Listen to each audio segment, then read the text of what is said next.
Eu soube agora que a gente já está no ar no site da Escola do Parlamento. Vou pedir para quem está assistindo por lá esperar mais uns 2 minutinhos, que a gente já começa. Me esperando o resto do pessoal do NEB entrar aqui.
Acho que vamos começar, para não deixar o pessoal que está lá no nosso link, enfim, esperando.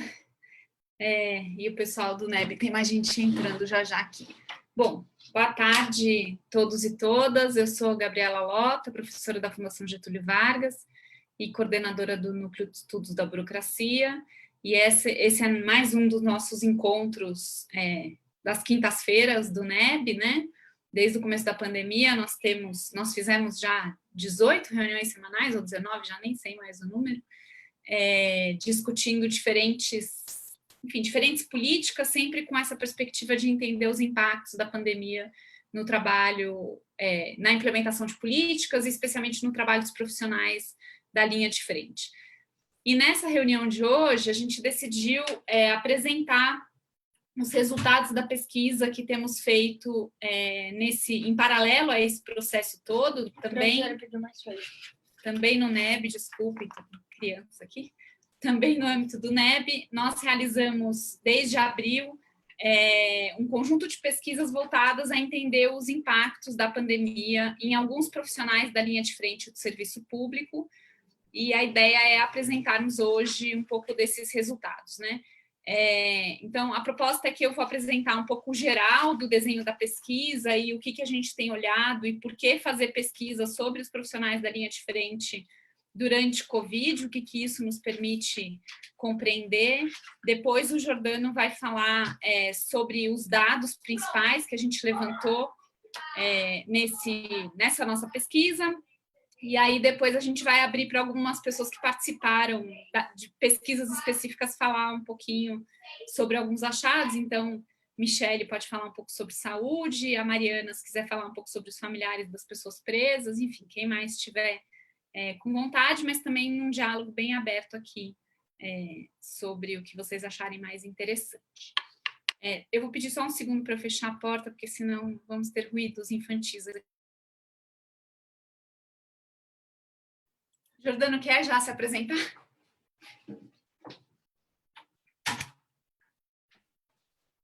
Bom, boa tarde a todos e todas. Eu sou o Jordano Magri, fiz mestrado aqui na GV,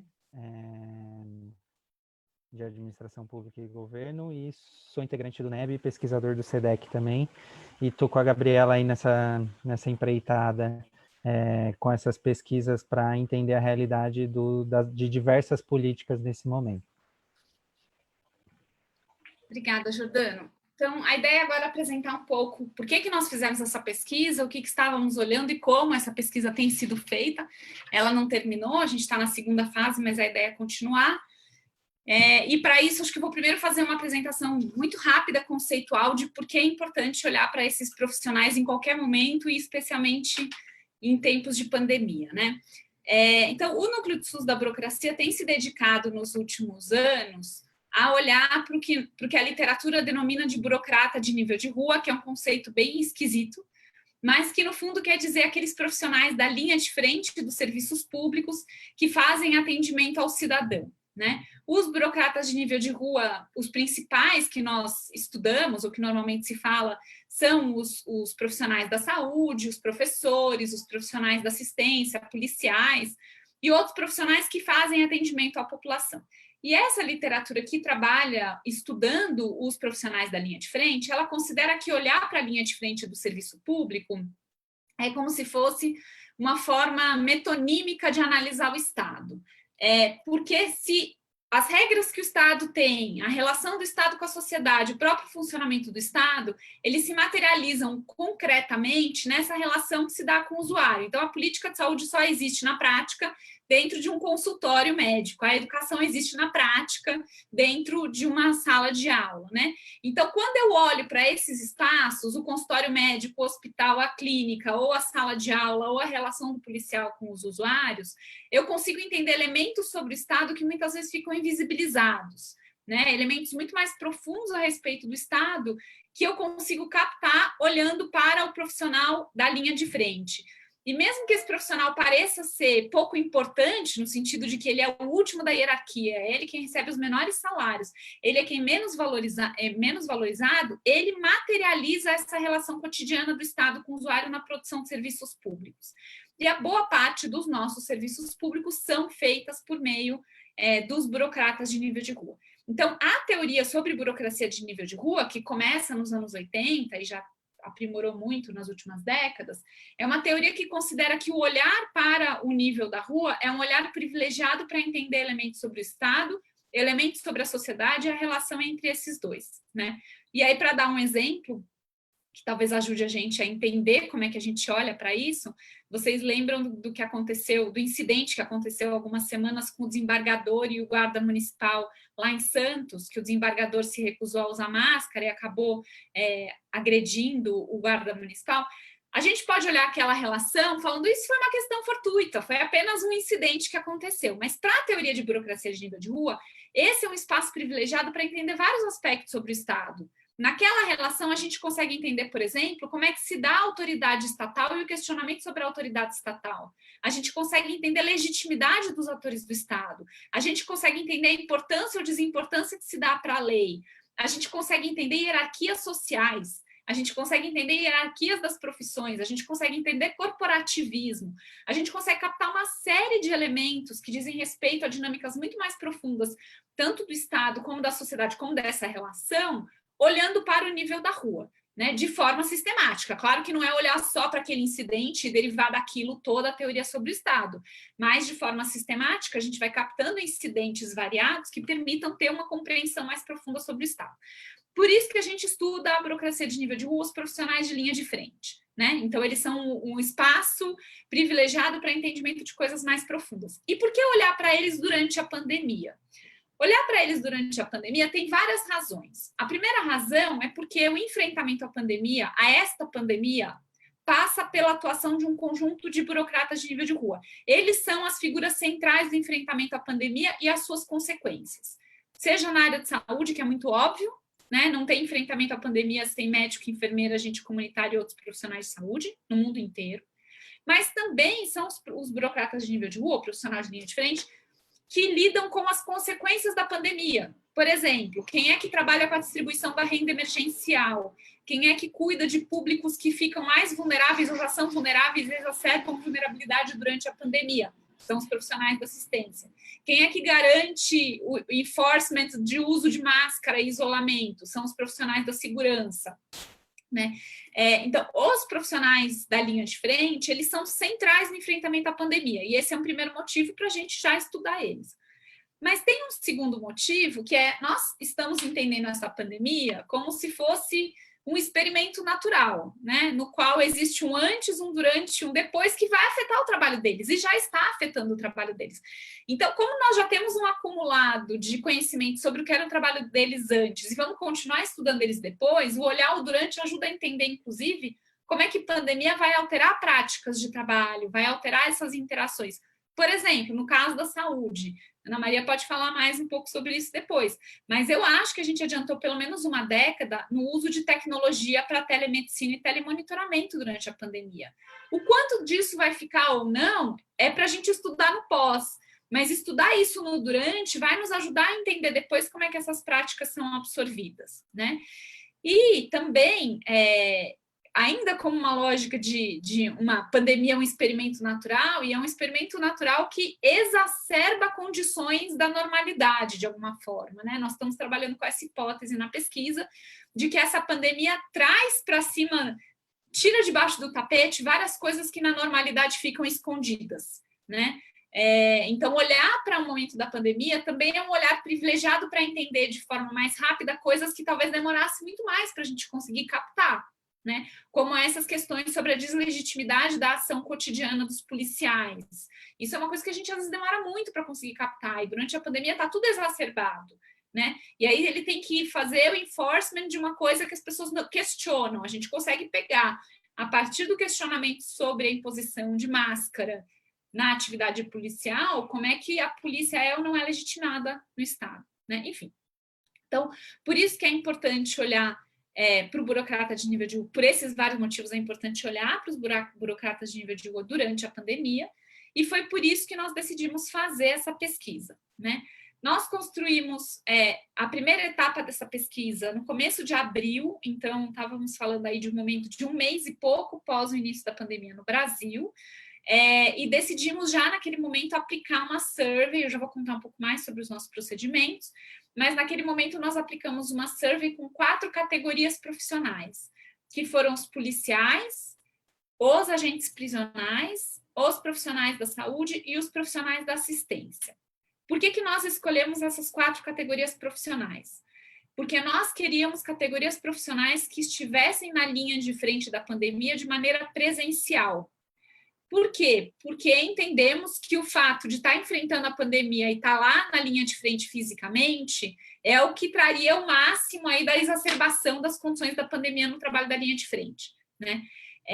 Então, nesse sentido, por que não pegamos professores, por exemplo? Não pegamos professores porque professores estão numa atividade remota, mas, acima de tudo, professores não estão enfrentando a pandemia, né? Eles não estão no enfrentamento nem da pandemia, nem das suas consequências. Eles estão trabalhando de maneira remota, né? Estou eu dando aula, Ana Maria Malik, a gente dando aula online, mas a gente não está, a não ser nas nossas pesquisas, fazendo enfrentamento à pandemia na nossa função docente, né? Então, decidimos não pegar essas categorias profissionais que não ficam na linha de frente da pandemia. Essa foi a primeira etapa da pesquisa. Nós tivemos mais ou menos 4.000 respondentes naquele momento, já com os procedimentos todos. E na segunda etapa da pesquisa, que nós realizamos do meio para o final de junho, nós decidimos voltar a campo, porque a pandemia continuou muito mais do que a gente imaginava, e ela vai continuar muito mais do que a gente previa desde o começo, porque a gente imaginava que as condições iam mudar muito, e isso seria muito legal ver um antes e depois, ou ver um antes, durante e agora, um antes, durante e depois, né? E decidimos voltar para campo. E aí, nesse retorno a campo, nós mantivemos os profissionais da saúde, os profissionais da assistência e os policiais penais. Nós não pudemos continuar com os policiais, por vários motivos políticos, a nossa relação com os policiais não pôde levar a gente a fazer uma segunda fase da pesquisa. E decidimos incluir nessa segunda fase uma profissão, uma categoria profissional que não está fisicamente na linha de frente, mas está na linha de frente de forma remota, que são os profissionais da Defensoria Pública, né? O que também permite para a gente dar um pouco de contraste aí, o que é continuar na linha, porque eles têm que enfrentar as consequências da pandemia. O trabalho dos defensores aumentou muito agora, por causa da renda emergencial, por causa dos problemas de aumento da violência doméstica, né? E aí a gente decidiu olhar para eles, mas eles estão em casa trabalhando. Ana Maria, você quer perguntar? Está com a mão levantada? Quero sim. Os profissionais da defensoria, eu entendi o porquê da inclusão, mas, sob o ponto de vista de escolaridade ou de nível socioeconômico, eles são equivalentes, só para entender, porque o pessoal da polícia e o pessoal da segurança e o pessoal da saúde, acho que tem dos dois, né? O agente comunitário, o pessoal de enfermagem, mas o da defensoria não é outro extrato?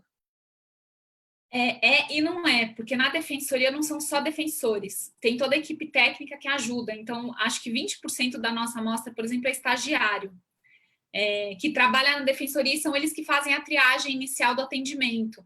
Então, embora seja estagiário, eles são super importantes como porta de entrada na eles que cuidam, na verdade, no atendimento físico, quando ele existe, que não é o caso agora, os estagiários é que ficam ali na porta fazendo a triagem dos serviços, né?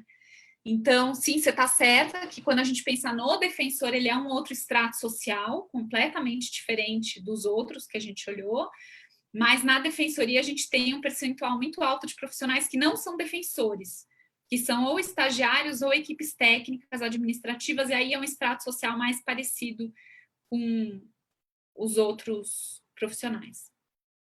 E só um complemento...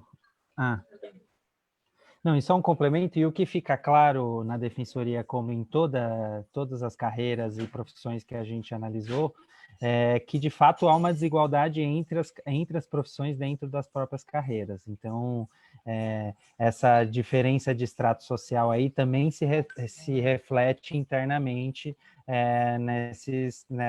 nessas áreas, tanto na saúde quanto na assistência, e na defensoria isso fica bem evidente também.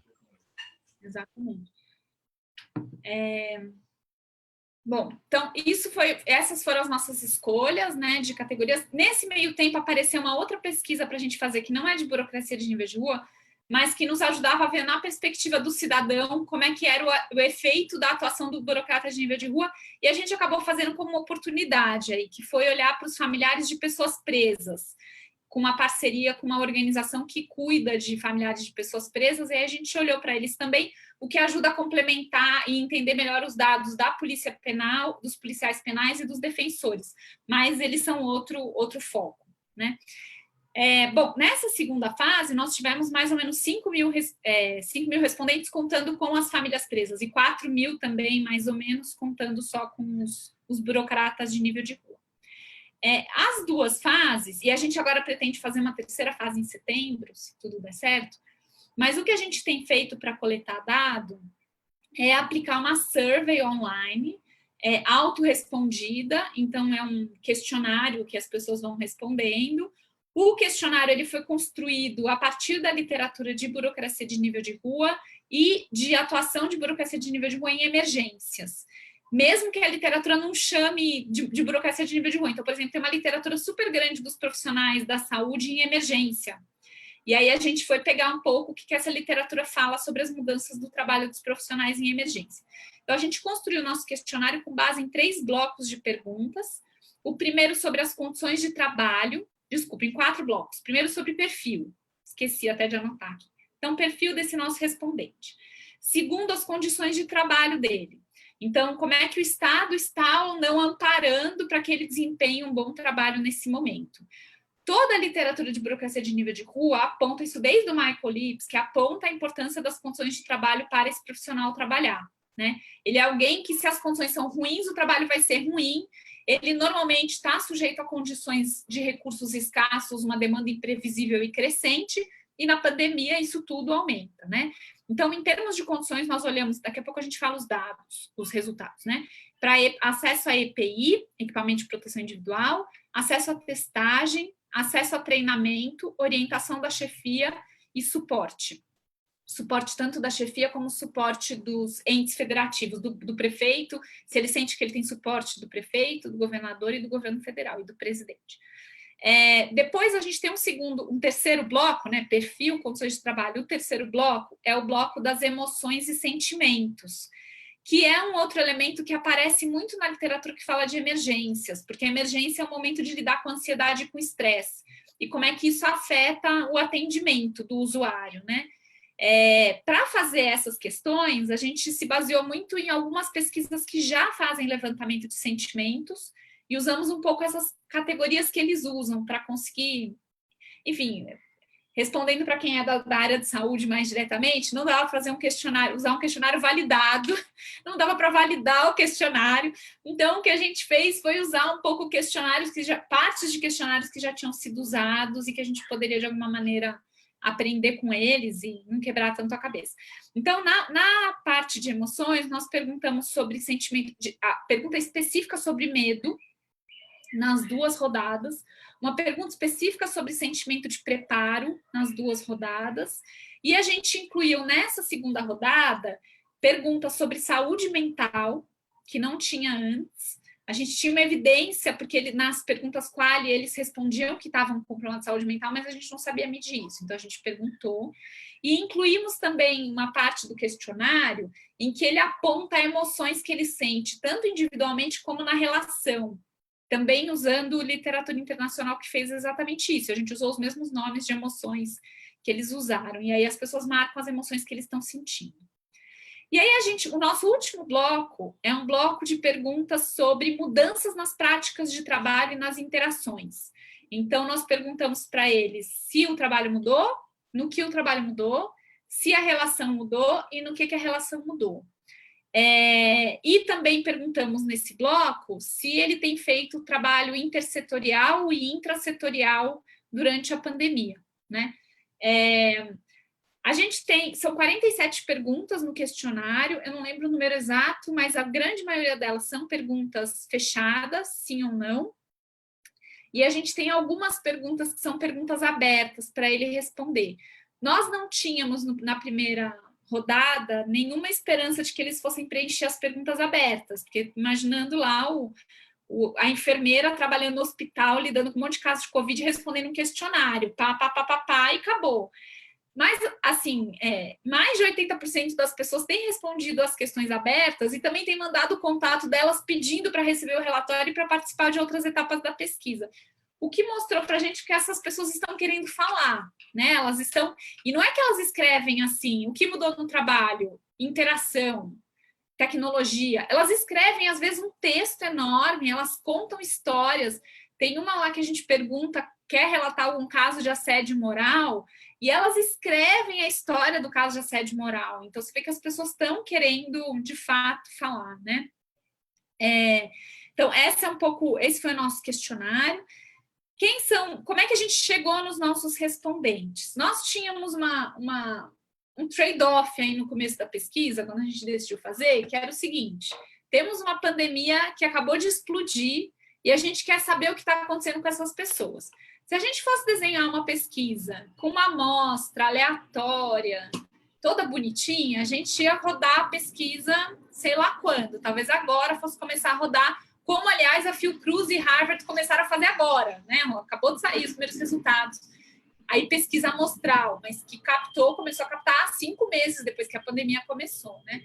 Então, a gente fez uma decisão que, enfim, não só, é claro, é um trade-off, mas a gente também se amparou na literatura internacional, que era de construir uma amostra por conveniência, né? Tem vários trabalhos saindo nesse momento sobre o que é fazer pesquisa durante pandemia, mostrando sobre a possibilidade de uso de surveys online e de uso de amostras por conveniência, porque é o que dá para fazer. O que isso significa? Isso significa que quem respondeu o nosso questionário é quem recebeu o questionário e gostou de responder e quis responder o questionário, né?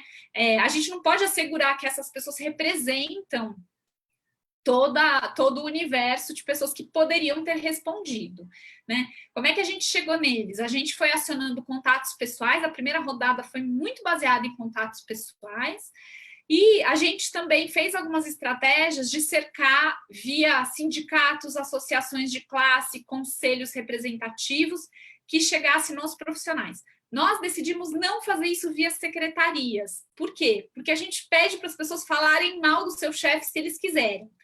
E aí, claro que nem os secretários não iam querer passar o nosso questionário, né? Na verdade, a gente até entrou em contato com uns 2 ou 3 e eles não circularam o questionário. Disseram, vamos circular, mas não circularam.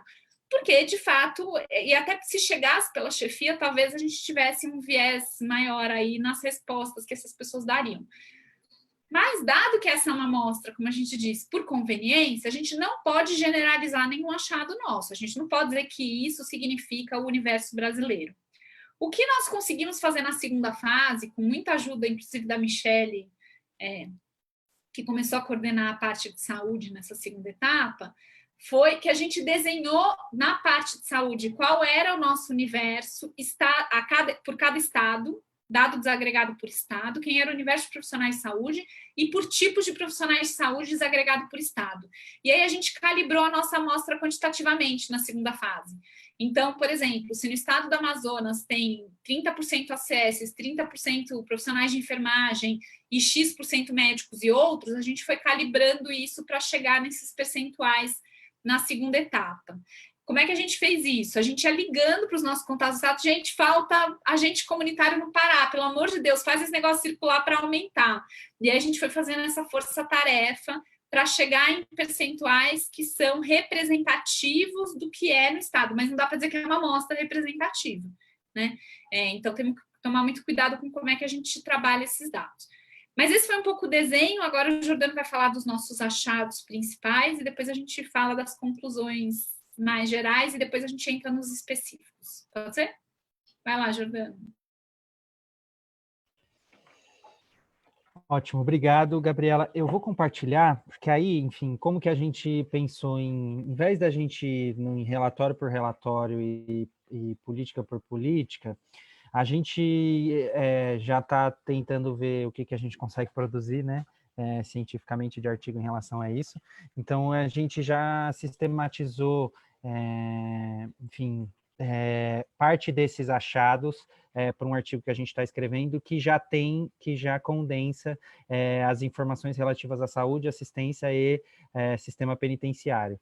Então, o que eu acho que ajuda a ver, embora, como a Gabriela disse, não dá para a gente, de fato, comparar uma profissão a outra, porque não são amostras representativas, mas serve para a gente um pouco entender de uma forma mais panorâmica como essa situação, enfim, como estamos nesse momento durante a pandemia, como os profissionais estão nesse momento. Eu vou compartilhar minha tela. Vamos ver se eu consigo. Apareceu? Sim? Vamos lá. Então, enfim, a primeira informação é sobre perfil, né? A gente, antes de mais nada, gostaria muito de agradecer a Marcela Correia e o Cláudio Aliberti, que, enfim, estiveram nessa super empreitada com a gente, além de todas as outras pessoas que se envolveram na pesquisa, mas eles estiveram mais à frente com a gente nesse momento e principalmente nessa parte gráfica, e eles são essenciais para esse projeto. Então, a primeira informação que a gente analisou foi, de fato, a composição, qual que é o perfil desses profissionais. E a gente vê que na saúde e na assistência há uma predominância de mulheres negras, então a gente pode ver aqui, né, quase 38% dos profissionais de saúde são mulheres negras, que é muito próximo das mulheres brancas. Então, o recorte de gênero muito presente nas políticas de saúde e assistência, muito forte, e também nas políticas de sistema penitenciário, mas aí com a predominância de homens negros e homens brancos. Enfim, essa é para dar mais uma noção de perfil de quem que a gente olhou nesse momento. Depois disso, a gente vai olhar para a percepção dos burocratas nesse momento sobre as condições de trabalho deles. Então, foi aquilo que a Gabriela estava explicando, sobre o recebimento de EPI, se recebeu treinamento. Nessa segunda fase, a nossa pergunta sobre a testagem e o suporte e orientações direto da chefia durante esse momento de pandemia. E aí, a gente vê que o recebimento de EPI nessa segunda fase de todos os profissionais está em torno de 50%, o que é um dado alarmante, se a gente for pensar que apenas metade desses profissionais tiveram condições e equipamentos para poder trabalhar com segurança, entendendo que esses profissionais, a dimensão do equipamento de proteção individual vai muito além do que somente a discussão da proteção desses profissionais. Eles, uma vez contaminados e assintomáticos, podem se transformar em vetores de transmissão para esse público que geralmente já é muito vulnerabilizado e que eles atendem e que, enfim, pode acabar sendo um fator de risco nesse momento. Então, a gente vê que 50% dos profissionais não receberam EPI é um dado alarmante, o que não significa que esses profissionais eles não têm o equipamento para trabalhar, que muitas vezes esses profissionais tiveram que comprar às próprias custas esses equipamentos, o que também deixa em dúvida, inclusive, a questão da qualidade, do uso correto desse equipamento, enfim, o que acaba mostrando essa fragilidade institucional nesse ponto relativo ao equipamento. Gabriela ia falar alguma coisa? Eu queria falar duas coisas. Primeiro, sobre a importância do EPI para eles enquanto um vetor de transmissão. Acho que o caso mais drástico é o caso dos agentes prisionais, né? Como disse uma médica da Unicamp que atende no sistema penitenciário, quando eu apresentei esses dados, ela falou: é importante lembrar que na prisão não existe Covid até alguém entrar lá e levar. E a única pessoa que entra hoje no sistema prisional é o agente penitenciário, nenhum outro profissional entra. Então, se esse agente não está seguro, ele leva para dentro desse lugar e vira uma catástrofe, né? Mesma coisa a gente pode imaginar o profissional de saúde fazendo atendimento sem ter um equipamento que seja protegido. E uma segunda coisa que eu ia falar é que, por exemplo, no caso, tem uma variação entre os percentuais, né? Na saúde, por exemplo, os agentes comunitários só 30% receberam EPI, né? Médicos e enfermeiras receberam mais percentualmente, mas ninguém chegou a ser nem perto de 70% chegado, né? Agora, o que eu ia falar é que em algumas UBSs, negócio total de desvio de função, os agentes comunitários foram destinados a costurar máscara para distribuir para a população e para as equipes de saúde. A prefeitura comprou tecido e colocou os agentes comunitários para trabalhar costurando máscara, né, para mostrar a dimensão aqui da vulnerabilidade no acesso a equipamentos. E aí, continuando, a gente vai para essas outras questões que se referem às condições de trabalho, né? Enfim, 30% dos profissionais da saúde receberam treinamento para atuar, esse número cai para 17% na assistência e apenas 12% entre os agentes penitenciários. A falta de treinamento, ela tem impactos muito relevantes, né, na atuação desses profissionais. A gente vai ver mais para frente que muitos deles identificaram, quase 95%, identificou que houve mudanças relevantes na forma como eles atuam. Houve mudanças na forma como eles se relacionam com os usuários dos serviços. E aí, eles não saberem como atuar nesse momento, num momento em que chega uma pandemia, que já no mundo inteiro já desconhece, e que você não tem esse suporte ou essa preocupação institucional de fornecer esse treinamento ou boas práticas de atuação para esses profissionais nesse momento, é central, acaba mostrando muito desse descaso institucional e desse abandono que eles relatam, que a gente vai ver mais para frente. A questão da testagem foi a discussão que a gente incluiu na segunda, e a gente vê, o que chama atenção é esse somente 10% dos profissionais da assistência social. O que a gente tem visto de uma maneira geral é que a assistência social, como a pandemia às vezes é colocada como um problema de saúde e um problema muitas vezes econômico, a centralidade da assistência social acaba não aparecendo tanto. Mas a gente sabe que a dimensão da proteção social, sobretudo a população mais pobre e mais exposta aos efeitos negativos da pandemia, é central nesse momento. Então, não conseguir, enfim, são os profissionais da assistência social que atuam com a população em situação de rua, que atuam muitas vezes com idosos em instituições de longa permanência. Então, são esses profissionais que, se não forem testados, podem causar um estrago nos equipamentos e com os usuários em que eles trabalham, em sua família e tudo mais.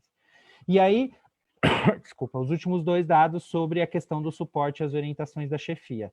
Aí, nesse caso, o suporte, assistência social despontando um pouco, com 46%, um pouco acima das outras profissões, que ficaram na faixa dos 30%, e em torno de 60% de orientações para a chefia para atuar a saúde e assistência nesse momento. Não sei se a Gabriela quer falar alguma coisa mais de condições de trabalho. Não, acho que a gente não pôs o dado aqui do sentimento de apoio dos governos, né? Acho que não está aí no artigo, mas só para falar que é um dado curioso, né? A gente pergunta para eles o quanto eles sentem que o governo municipal, estadual e federal apoia. Isso para a saúde e assistência. Para o prisional, a gente só pergunta sobre o apoio do governo do estado. E foi muito impressionante nos nossos dados, quer dizer, a gente já imaginava isso, mas foi muito interessante de ver como os profissionais, tanto da saúde e da assistência, sentem que o governo municipal os apoia muito mais do que o governo estadual, e todos sentem que o governo federal não apoia ninguém. Então, a imagem do governo federal para esses profissionais está muito ruim. E não dá para fazer uma comparação direta entre a primeira fase e a segunda, mas forçando um pouco aqui, piorou muito. A primeira fase, a avaliação do governo federal era menos ruim do que ela é agora, né? O que mostra que essas pessoas, de fato, acham que, especialmente o presidente, eles relatam isso muitas vezes, tem atrapalhado o trabalho com esses profissionais na ponta. Vai lá, Jordana.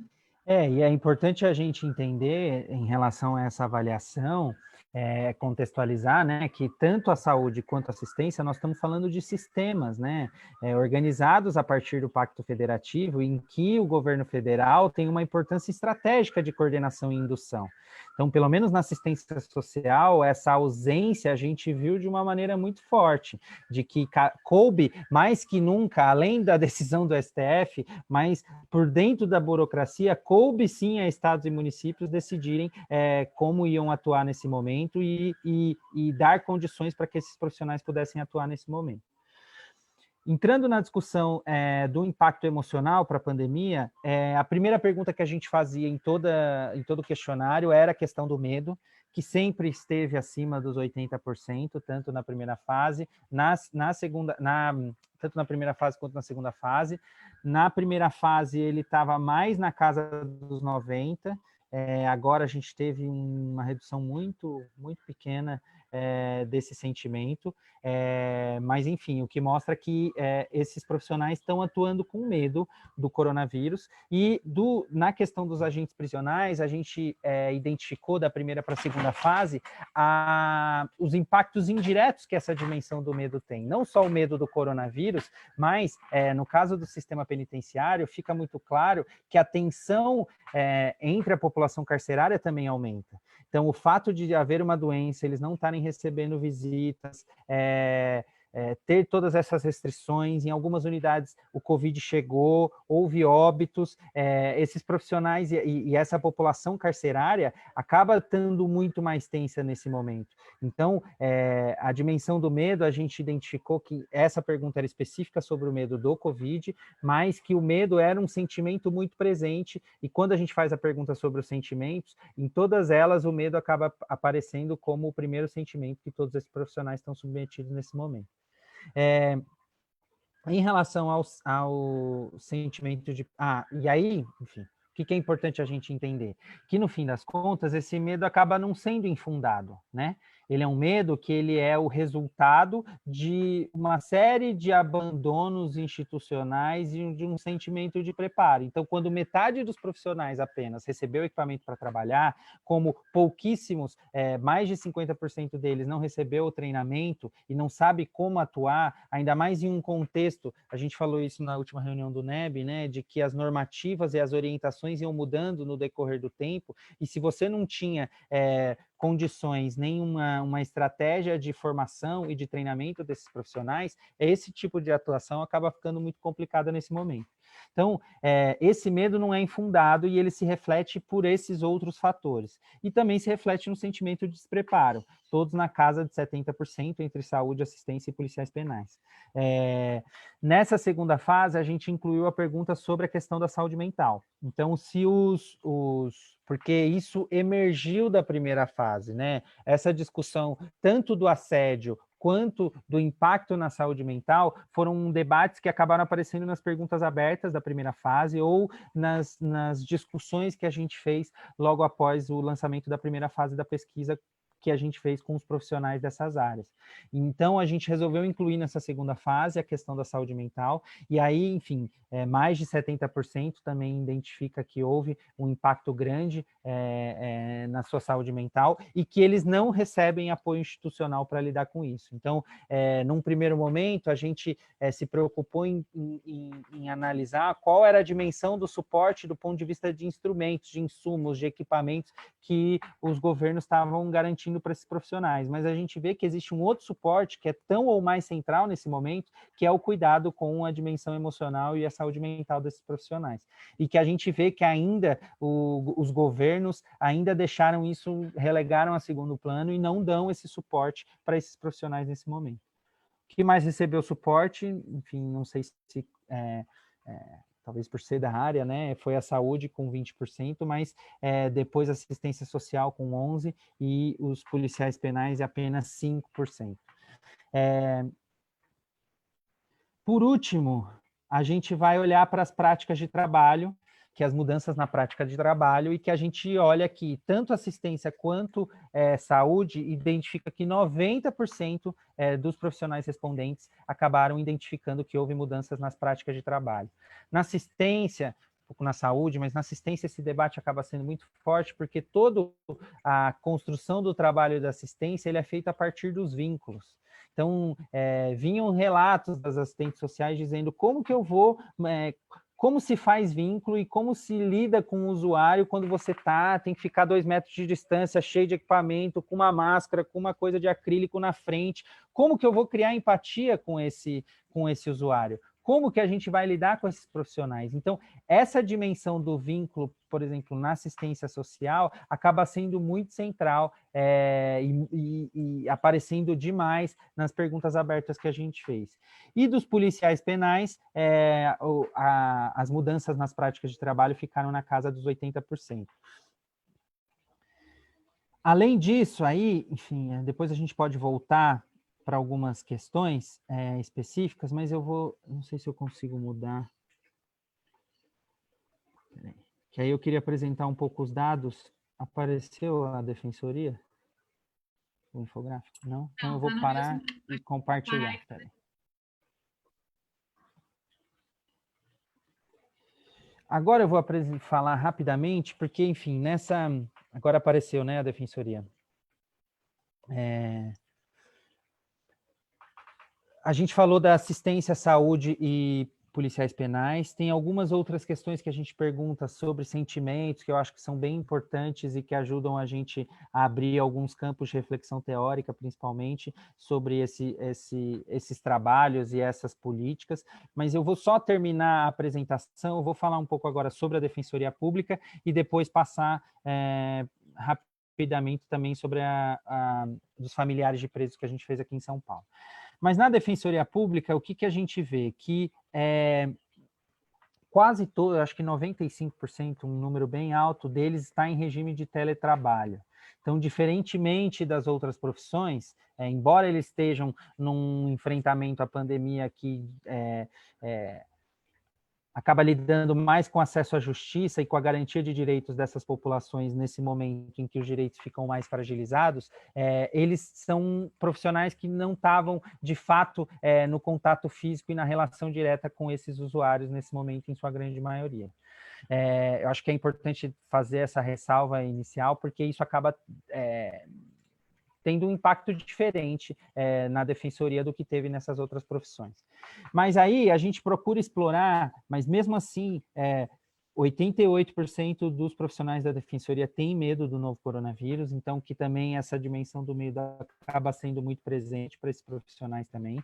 E aí a gente foi analisar também a questão da saúde mental, então 73% dos profissionais entendem também que a saúde mental foi impactada nesse momento de pandemia, mas aí a gente começa a tentar explorar outras questões que são mais relativas e centrais em relação ao serviço que esses profissionais oferecem durante a pandemia. Então a gente foi entender, de fato, qual tinha sido o impacto da pandemia no acesso à justiça. E aí a gente viu que para 92% dos profissionais houve impactos, acreditam que o acesso à justiça foi impactado pela pandemia e que 47% desses profissionais, eles identificam que eles não estão conseguindo desempenhar um papel satisfatório nesse momento. Não estão conseguindo atender os seus usuários e os seus assistidos de uma maneira satisfatória nesse momento. Isso varia de área para área, então, na área da infância e juventude, na área de triagem socioeconômica, que é uma etapa necessária para o atendimento na Defensoria Pública, esses números, esses patamares de sensação de que não estão atendendo o público satisfatoriamente passam dos 50%. E aí eles justificam isso tanto por uma dificuldade de condições de trabalho desses profissionais, dos próprios profissionais, mas, sobretudo, sobre a dificuldade de acesso à internet e de acesso desses profissionais com os usuários nesse momento. Isso acaba reforçando, né, um pouco a tônica da nossa pesquisa, acaba que, mais do que problemas novos, né, a gente vê que a pandemia acaba exacerbando problemas históricos e estruturais que já existiam e estavam lá para ser resolvidos. E essa dimensão da exclusão digital, da inclusão na internet, do acesso à internet dessa população, acaba sendo um fator de aprofundamento desse recorte desigual no atendimento que a Defensoria atende. Então, como você vai pedir que uma pessoa em situação de rua que precisa do serviço e do atendimento da Defensoria, ela entre em contato e ela tenha acesso ou tenha um celular para falar com o defensor? Houve muitas críticas dos profissionais também aos canais de atendimento, né? Como que eles conseguiam garantir que os canais de atendimento disponibilizados pelas defensorias foram muito frágeis nesse momento, enfim, várias questões em relação ao suporte institucional para trabalhar nesse momento. E um deles a gente pergunta se eles tinham, já que estava quase todo mundo trabalhando de forma remota, se eles tinham recebido equipamentos para trabalhar. E 19% dos profissionais identificaram indicaram que eles não têm e também não receberam equipamentos necessários para atuar durante a pandemia. Então, quase 1 de cada 5, e o Estado de São Paulo puxando esse número bastante, nos mostra que a gente vê que as instituições defensorias não garantiram esse suporte tecnológico, mas, como a gente estava falando no começo, os defensores têm computador, têm impressora, têm um acesso rápido à internet, então que muitas vezes eles conseguiram desempenhar o trabalho com os recursos próprios, mas tem outras profissões dentro da defensoria que acabam não tendo essa mesma realidade. E aí, para 30%, quase, eles identificam que a Defensoria Geral não tem feito ações para garantir a realização do trabalho remoto nesse momento.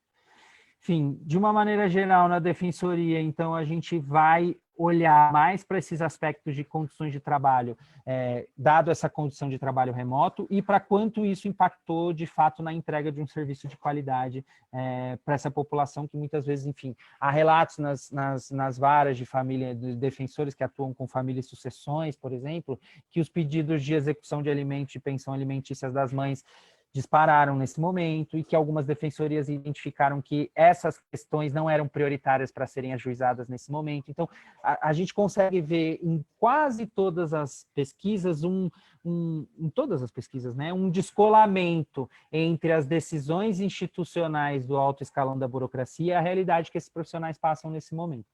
E aí, por último, muito rapidamente, é só falar da pesquisa de familiares de presos, que é uma pesquisa que destoa, porque a gente não olha efetivamente para os burocratas e para os trabalhadores da ponta, mas a gente vai qualificar um pouco mais esse trabalho, esse olhar para a política criminal como um todo. Então, a gente pesquisou somente em São Paulo, tivemos mais de 1.300 respostas em 8 dias. Então, a Gabriela comentou que os profissionais, os burocratas de nível de rua estavam com muita vontade de falar. A gente vê que os familiares ainda tinham ainda mais vontade de falar nesse momento, porque eles estão numa situação muito grave,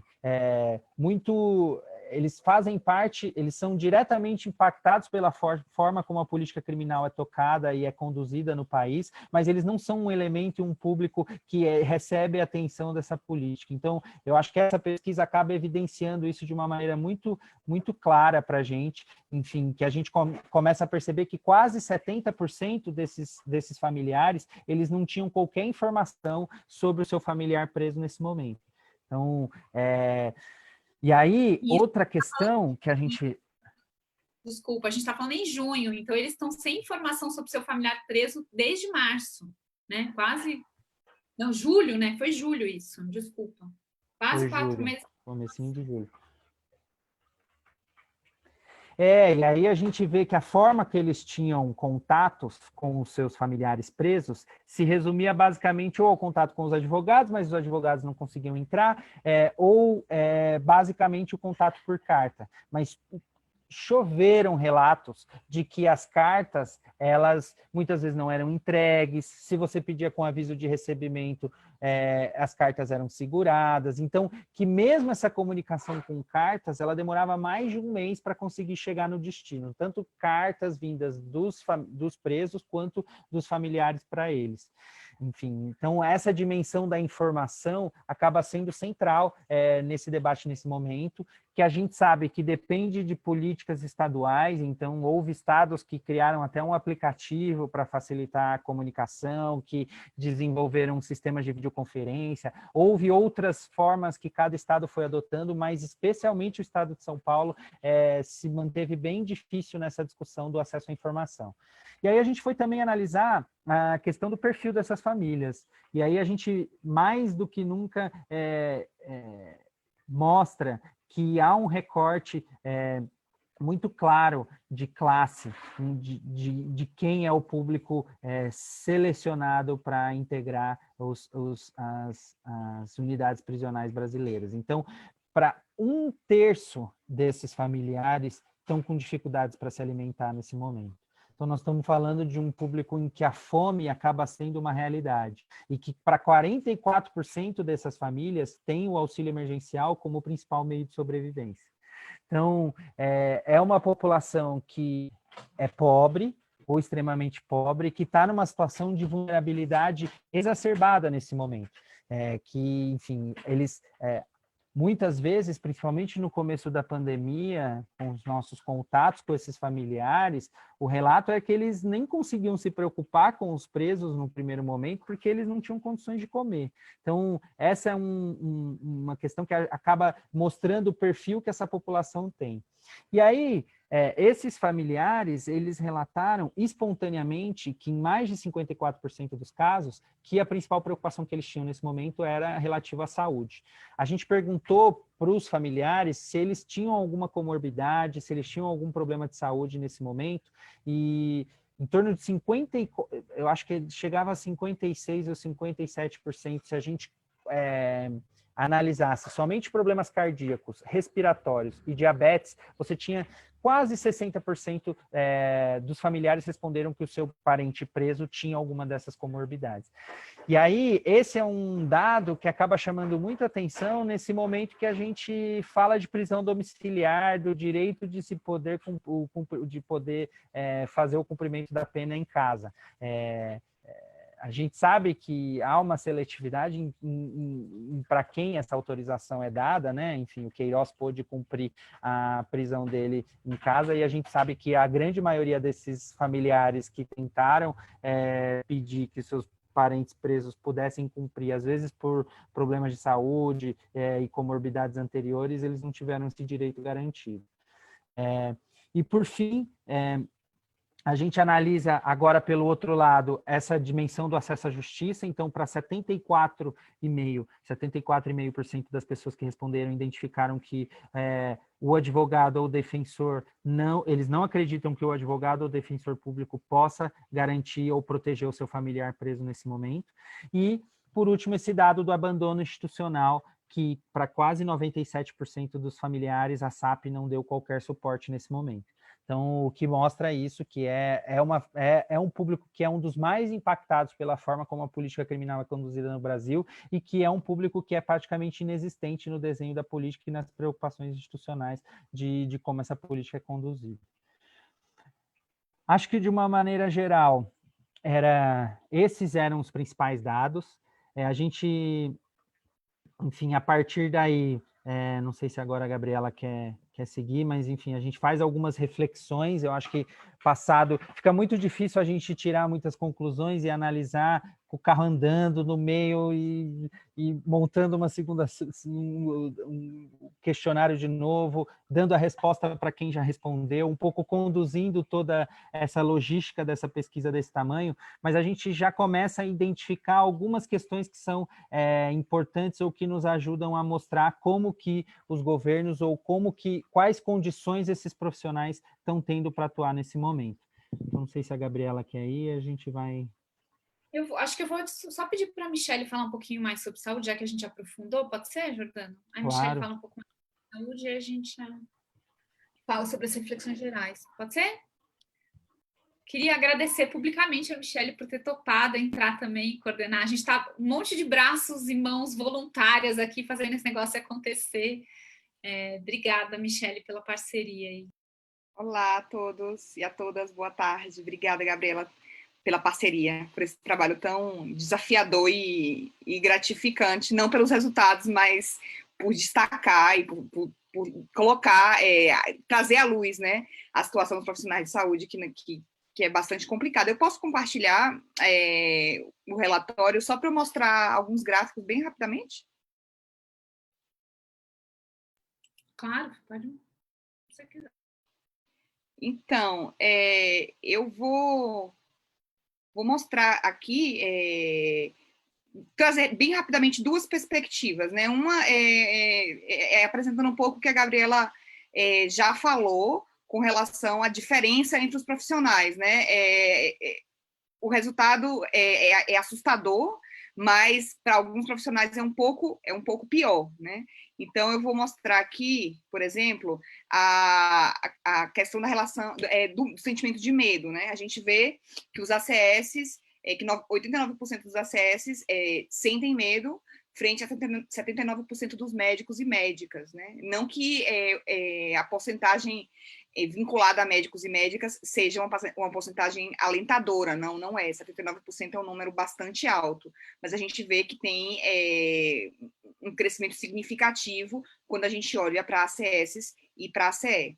E a mesma coisa com relação ao sentimento de preparo, né? Apenas 20% dos ACS e ACE eles se sentem preparados para atuar na pandemia, né? E frente a praticamente 50% dos médicos, 47%, né? Então, é uma diferença bem grande.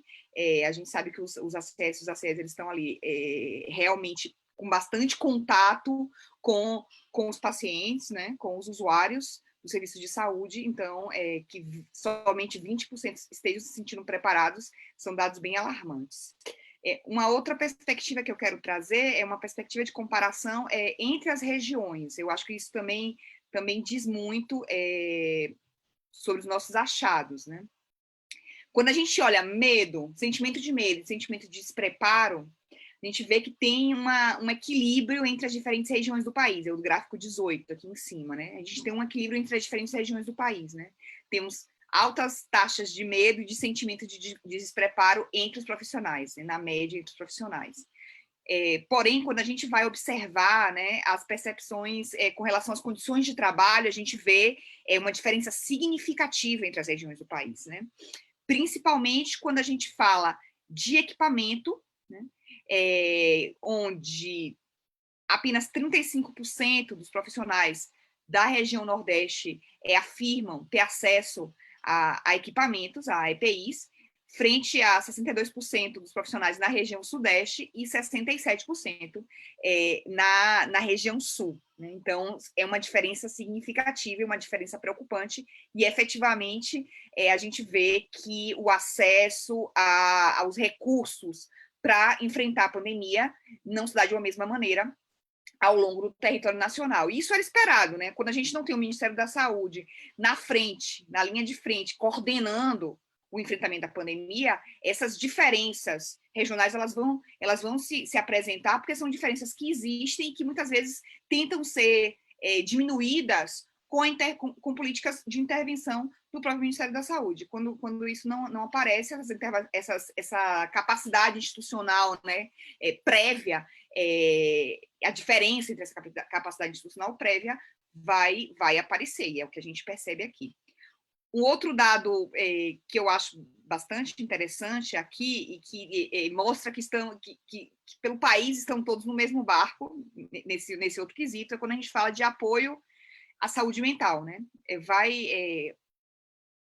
estar aí próximo dos 20%, vai variar entre 27% e 22% pelas regiões, né? Vocês verem aqui que o Centro-Oeste, o acesso é de 27%, no Nordeste de 15%, no Norte 14%, Sudeste 22% e Sul 20%, né? Mas são todos percentuais preocupantes, poucos profissionais, de uma forma geral, por todo o território nacional, tem pouco acesso a apoio com relação à saúde mental, né? Então, são dados alarmantes, né, que mostram uma condição de debilidade, de vulnerabilidade dos profissionais de saúde de uma forma geral, por um lado, e, por outro lado, a gente tem indicativos de que temos diferenças entre as regiões do país, diferenças essas que já existiam, que foram exacerbadas pela pandemia, e que, uma vez que a gente não tem a coordenação devida do Ministério da Saúde no enfrentamento, coordenando as políticas de saúde, essas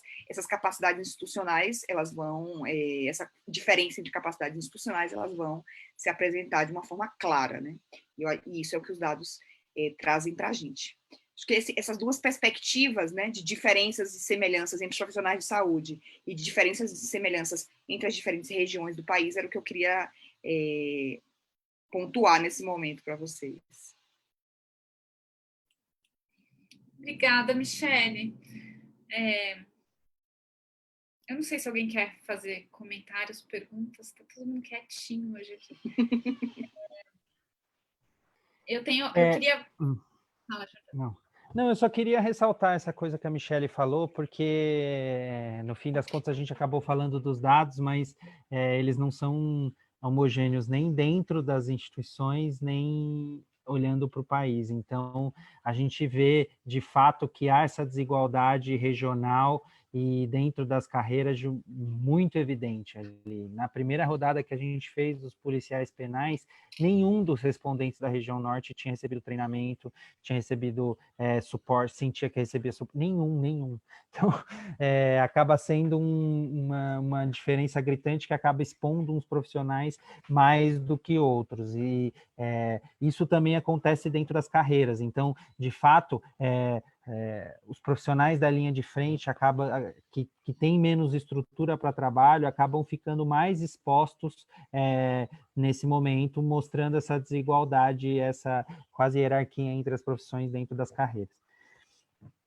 O que mostra aquela hipótese que a gente tinha falado de que a pandemia ela exacerba desigualdades previamente existentes. Exatamente. Carol, está com a mão levantada? Oi, gente. Bom, primeiro, obrigada por vocês apresentarem de maneira tão completa todos os levantamentos. Eu queria chamar a atenção para esses últimos comentários que vocês fizeram das desigualdades regionais e entre os profissionais que se mostraram, porque, de uma certa forma, e é uma coisa que a gente tem discutido, elas são reflexos de uma não decisão, elas são reflexo de uma falta de prioridade, falta de atenção para certas categorias, né? E que isso é importante a gente pontuar, né? Que não é à toa que, enfim, os policiais penais não são orientados sobre como ter cuidado para não infectar a comunidade carcerária, né? Não é à toa que as assistentes sociais não recebem equipamentos de proteção e assim não conseguem lidar com o público e não conseguem orientar pessoas para que elas saibam como ter acesso aos seus benefícios. Assim como também não é à toa que dentro da saúde, as profissões, as carreiras que são mais ocupadas por mulheres e por pessoas não brancas sejam as carreiras menos desvalorizadas. Então, tudo isso mostra que quando não há um interesse em ter uma intervenção direta por parte de quem pode intervir, então as coisas só são pioradas, né? Então, eu acho que isso é importante pontuar, porque às vezes a gente pode olhar os dados e pensar, mas pelo menos tem alguns aqui que receberam equipamentos de proteção individual, teve lugar onde eles de fato receberam máscara. Por quê? Porque teve uma mobilização dos governos estaduais, governos municipais. Mas essa apatia geral, né, essa falta de coordenação do governo federal, ela não é só motivada, enfim, a gente pode se questionar por onde, mas ela também, de uma certa forma, é uma escolha política que acaba reforçando as desigualdades, como vocês bem pontuaram, né? O Norte e o Nordeste sempre foram as regiões com menos recursos, dentro dos serviços públicos também, e se o Ministério da Saúde não providencia, os estados mais pobres não vão conseguir adquirir máscaras e, enfim, respiradores. E é por isso que é tão importante fazer essa pressão para que o governo federal assuma, né, a sua função de coordenação. Eu acho que é muito importante que vocês tenham feito essa diferenciação no processamento dos dados, porque a gente tem um registro que vai contribuir muito futuramente para a gente discutir também essas desigualdades dentro dos próprios serviços públicos no futuro. Não, perfeito, Carol. Eu queria pegar esse gancho, se for tudo bem, para falar um pouco o que a gente aprende. Você quer falar, Jordana? Quer responder sobre isso primeiro?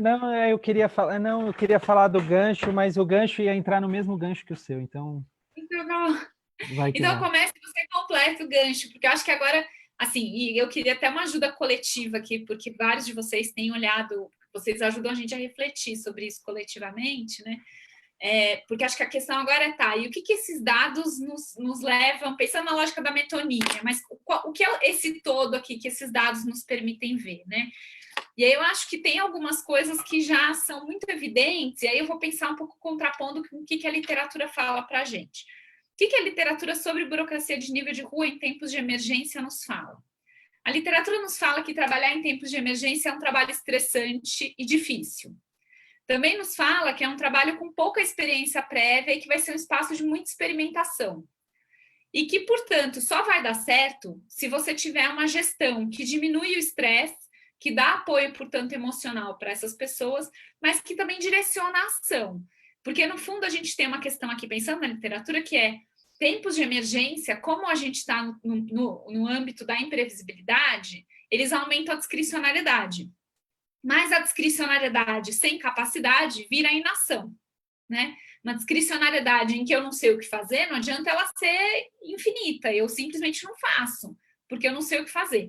Então, um pouco esse é o terreno do que a literatura fala para a gente e que a gente vai olhar para esses nossos dados tentando contrapor. E o que a gente vê no caso brasileiro, vou falar algumas coisas, depois tem várias outras que eu acho que a literatura nunca nem abordou, né? Essa dimensão da desigualdade, por exemplo, não está na literatura, eu acho que são coisas importantes. Então, acho que tem uma primeira coisa que os dados nos mostram que, de fato, essa é uma situação de imprevisibilidade que aumenta toda a ambiguidade sobre o serviço. E nós não temos uma direção que tenha ajudado os profissionais a saberem o que fazer. Tanto em termos de recursos, então não estamos provendo os recursos necessários para eles poderem agir, como em termos de informação e de suporte emocional. Então, de fato, a gente está assim, no extremo da ambiguidade para esses profissionais em que os governos não estão ajudando. Mas, no caso brasileiro, essa ambiguidade ela foi piorada com um cenário de conflito, lembrando lá da matriz do Matlab. Porque se criou um conflito entre presidente e governadores e prefeitos, entre presidente e sociedade, entre parte da sociedade, muitos conflitos que têm recaído diretamente na atuação desse profissional. Então, não só ele não sabe o que fazer, como ele sabe que, dependendo da decisão que ele toma, ele vai apanhar de algum dos lados, né? Se eu mando usar máscara, vem gente brigar comigo porque isso está errado. Se eu digo isso não é só uma gripezinha, vem alguém brigar comigo para dizer que é só uma gripezinha. Se eu digo não tem remédio ainda, vem alguém me dizer, mas o presidente falou que a cloroquina resolve. Então, virou um espaço de total ambiguidade e de total conflito, que tem gerado muita inação. né? Não é por pouco que a gente tem, não é por menos que a gente tem visto esses profissionais no auge da ansiedade, do estresse há 5 meses.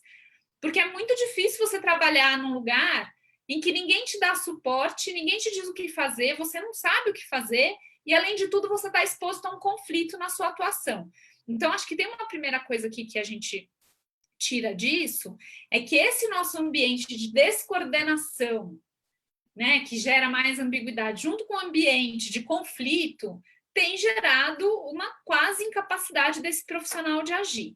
Isso reflete para a gente qual é a desimportância que se dá para um burocrata de nível de rua, e que, de novo, é uma metonímia da desimportância da sociedade, um pouco que a Carol falou, né? Por que a gente não se importa com os profissionais da assistência, com os profissionais da saúde, com os profissionais da polícia penal? Porque a gente não se importa com essas políticas, né? Essa é uma forma de ver um pouco isso, e a gente também não se importa muito com o público dessas políticas. O que, gente, só reflete o que a gente tem visto do enfrentamento a essa pandemia. É um negacionismo de que existe uma crise, né? Eu não me importo com a crise, não me importo com a sociedade, não me importo, portanto, com o profissional que está aí no meio de campo. Então, acho que isso é um dos aprendizados que a gente tira dessa metonímia, que aí vai ter consequências muito concretas, porque, assim, o que acontece quando você tem esses cenários de muito conflito e muita ambiguidade, e, portanto, esse profissional está no seu limite? Ele vai desenvolver estratégias de enfrentamento a isso, que na literatura a gente chama de coping, né? Ele vai se proteger.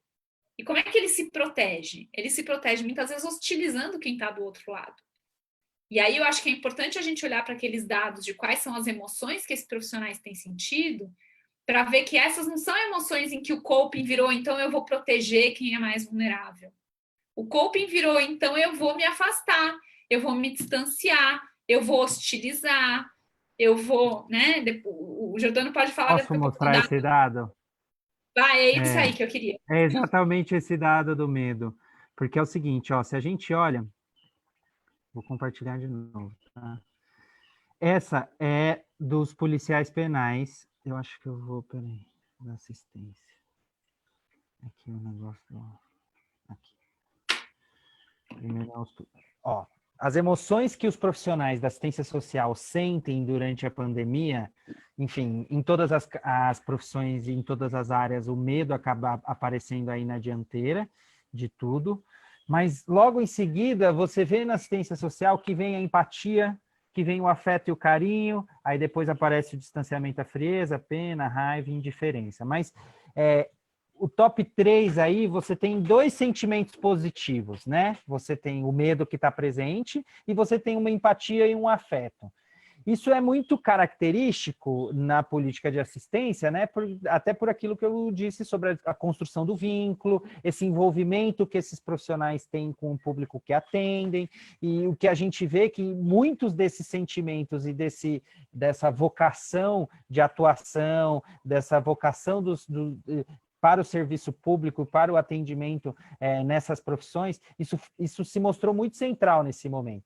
Então, de uma certa forma, existe esse sentimento e esse sentimento positivo de construção com esse usuário, de proteção desse usuário.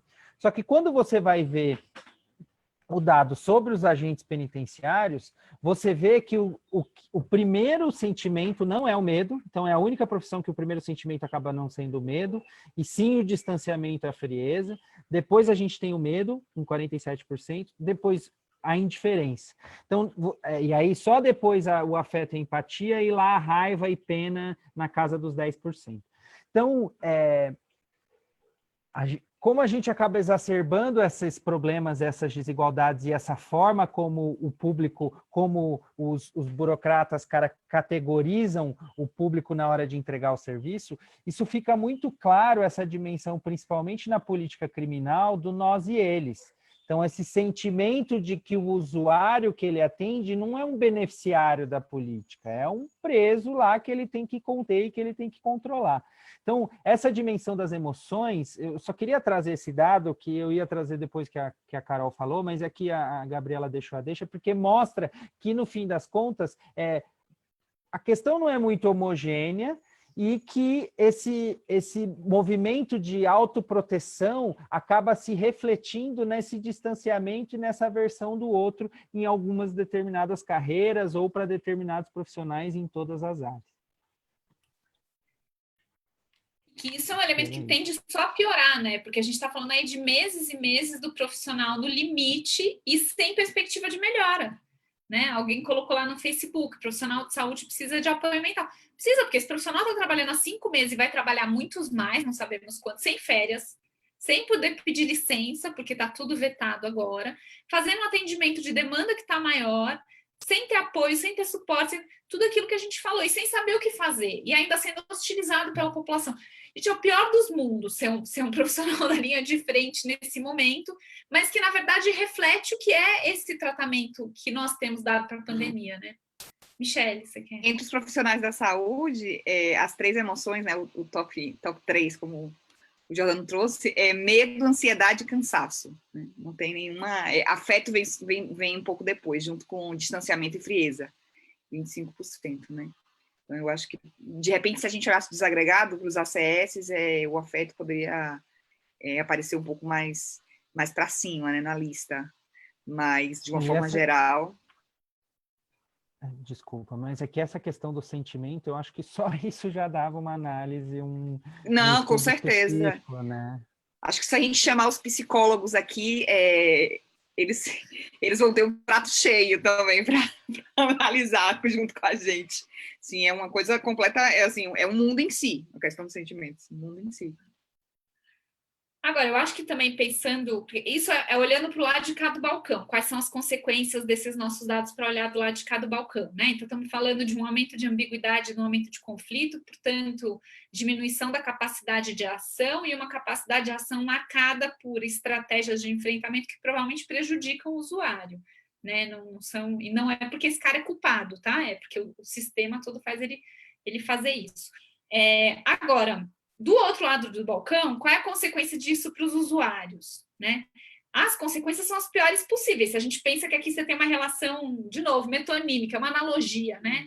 Quem são os profissionais da assistência, os profissionais de saúde, os policiais penais? São a população que eles atendem. Eles são reflexo dessa população. Tirando o médico, tirando o defensor, eles são pessoas que são mulheres negras, grande maioria, ou homens negros, são pessoas que moram muitas vezes nas periferias da cidade, que têm um nível educacional parecido com as pessoas que eles atendem, né? Então, eles são reflexo também, são pessoas que estão deixando seus filhos em casa para ir trabalhar e que estão com todo o problema da sobrecarga feminina nesse momento. Enfim, eles são reflexo disso também. Agora, quais são as consequências disso para o usuário? A gente pode imaginar, primeiro, muito claramente um reforço da vulnerabilidade de grupos já vulneráveis, né?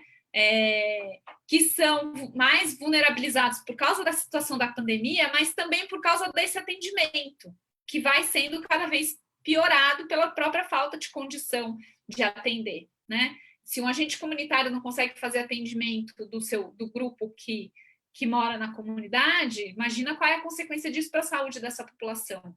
Aí tem 2 dados que eu acho que são importantes a gente lembrar. Primeiro, o Brasil é o recorde, é o líder na estatística mundial de mortes de profissionais de enfermagem por Covid.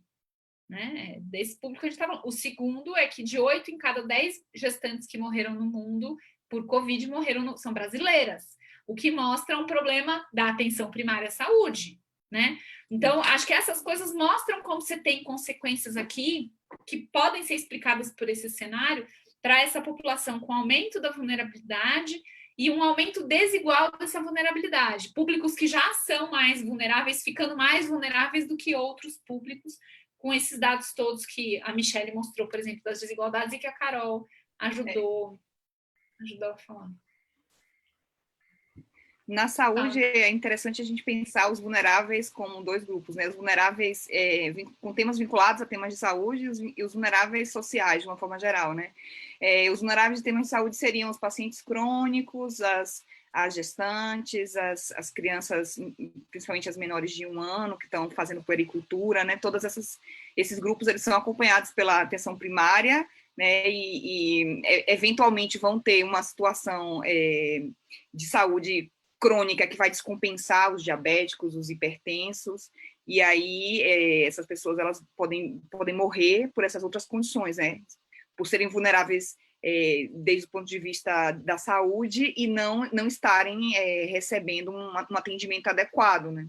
E um atendimento adequado que não é dispendido justamente porque os profissionais eles não estão dando conta mais, né? Eles não estão dando conta entre as diferentes atribuições que eles têm, eles não conseguem, e para além das questões das percepções, dos sentimentos, eles não conseguem cobrir tudo que eles deveriam fazer, né? Todas as prerrogativas que eles deveriam cobrir, eles não conseguem nesse momento de crise. E aí os usuários...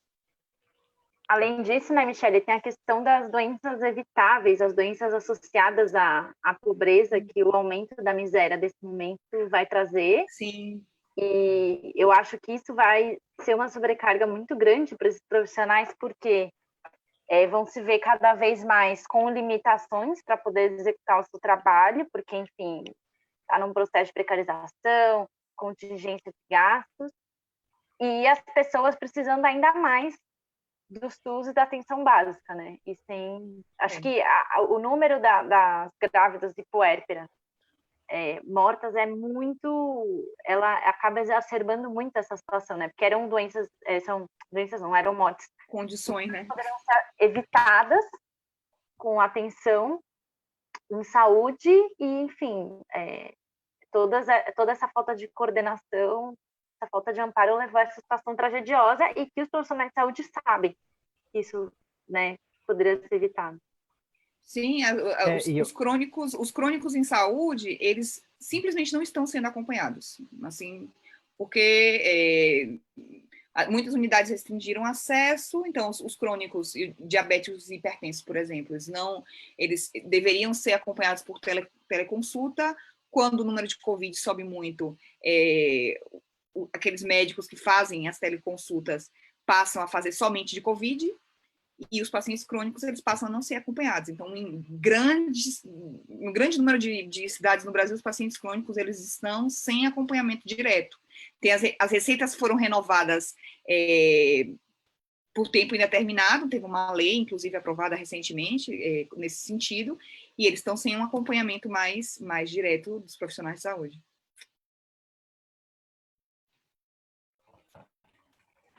Eu acho só que essa fala da Carol e esse tema que eu acho, enfim, uma coisa que tem muito me saltado aos olhos mesmo é esse descolamento entre as decisões do alto escalão e das elites políticas com a realidade que esses trabalhadores estão vivendo, que na prática expor eles a vulnerabilidades ou desproteger esses profissionais nesse momento, no fim das contas, é abandonar a política, é abandonar os usuários, é abandonar esse público mais vulnerável. Então, não deixa de ser uma escolha política a inação, não deixa de ser uma escolha política. Então, acho que é central isso que a Carol falou, porque é isso.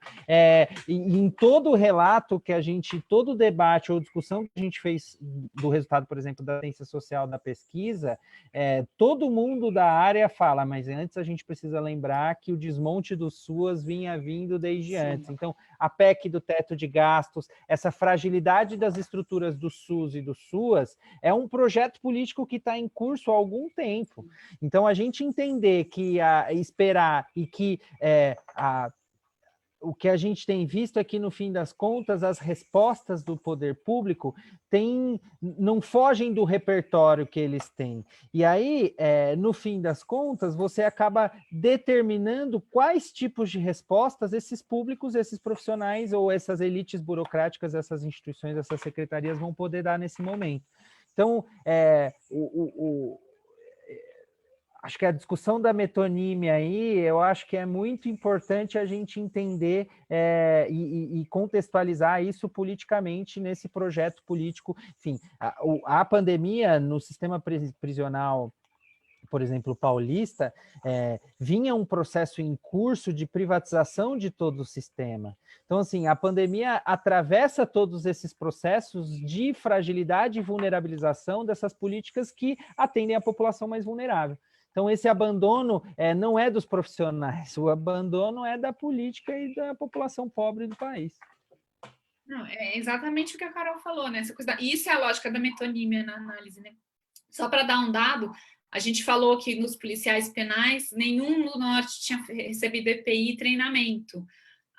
O estado do Amazonas privatizou o sistema e hoje só existem 30 agentes penitenciários no Amazonas, o resto é tudo terceirizado. Por que essas pessoas não recebem EPI treinamento? Está explicado, né? Não é? Aliás, essa é uma das análises. A gente tem várias análises para fazer agora, e uma delas é a relação entre o vínculo empregatício e as condições de trabalho dos profissionais, para testar um pouco essas hipóteses internacionais de que terceirização melhoraria o trabalho e outras que dizem que não, né? Vamos ver como é que os dados vão mostrar isso para a gente. Quem mais?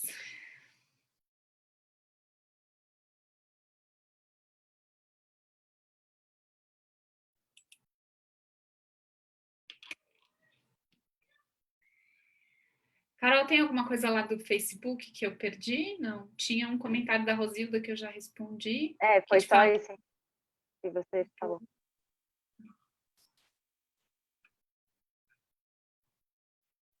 Eu queria perguntar se vocês se surpreenderam com algum dos achados do que você, enfim, em todas as fases da... Vale negativamente? Claro, positivo e negativo. Eu me surpreendi com os equipamentos de uma forma geral, né? Na segunda fase, eu esperava que a gente chegasse em julho com os profissionais mais amparados nesse sentido material, né? EPI, treinamento, esse tipo de coisa. Isso realmente me surpreendeu em todas, nos médicos, nos profissionais de saúde, em todas as categorias, inclusive nos médicos, né? Que eu esperava que fosse uma categoria mais coberta, né? Porque na hierarquia dos serviços de saúde quem teria mais acesso, mas ainda assim os dados são preocupantes.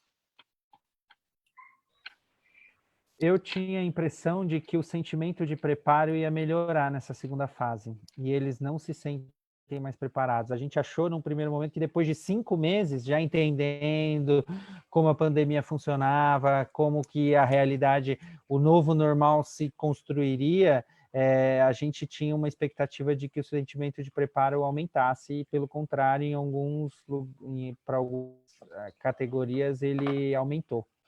Então, acho que é simbólico. Eu acho que todos nós nos surpreendemos como os dados da segunda fase não foram melhores do que o dado da primeira fase. Acho que isso foi a principal. Assim, a gente achava que em 2 meses e meio, mais ou menos, as coisas estariam todas um pouco melhor. E muito pouca coisa melhorou, né? Então, acho que isso foi uma surpresa geral.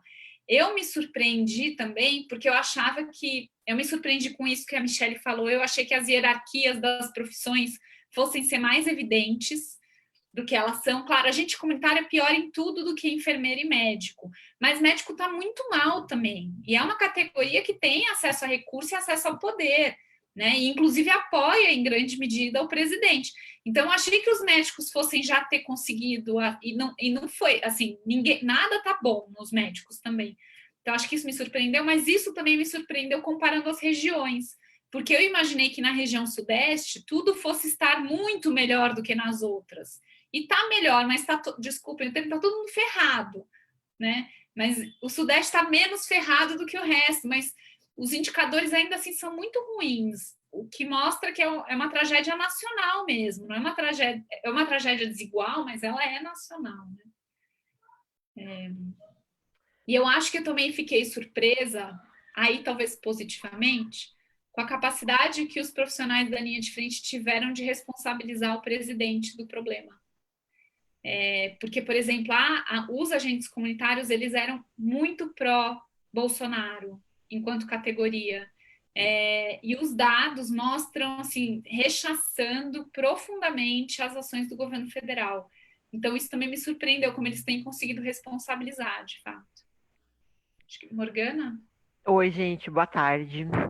Jordano, Gabriele, Michele, obrigada por trazer, né, esses dados para a gente. E eu acho que a minha dúvida vai bem... Não é uma dúvida, é muito ouvir sobre isso para conseguir até entender e tecer melhor análises que vai muito, que está muito relacionado com essa última parte que a Gabriela trouxe, que é mesmo esses entes ou esses públicos da entrevista, né, da pesquisa, responsabilizando o presidente, governos federais, etc. Dados do Datafolha nessa semana ainda demonstram que a população percebe que o governo, em sua maioria, fez tudo que estava ao seu alcance e as análises referentes ao presidente estão cada vez melhores, assim, né, de percepção. Como que vocês entendem isso? Assim, é um entendimento grande de qual seria a função do governo durante a pandemia? É a propaganda que está sendo feita, é o fato de ter tido auxílio emergencial e agora um incentivo grande para a vacina. Como que vocês entendem esses dados do Datafolha, tendo a comparação com o que vocês estão vendo nas pesquisas com esses agentes? Obrigada.